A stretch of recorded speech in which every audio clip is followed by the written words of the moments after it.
Tony Harris, nandun ka eh. Para sa para naman ma-refresh lang yung mga mind ng nakikinig sa atin. 105 points ang ginawa sa Iloilo nito. Doon record si Tony Harris eh. Isa sa pinakamahusay na import.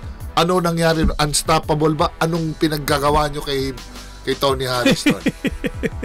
Lahat ng mababait ng kasama ko kasi hindi tayo libas, pinagtitira namin talaga. Durug na yung mukha nun eh. Ang galing dugo nun, kaya galit na galit sa akin si Coach Yeng eh. Okay. Pinususuntok ako ni Coach Yeng eh. And then nung sabi ko na dinig ko na suntukin ako ni tinutusan niya, ano kaya mo? Tinanong ko si Rudy noon. Talagang binugbog namin si Tony Harris. And then habang tinitira mo pala, gumagaling. Parang nainganyo.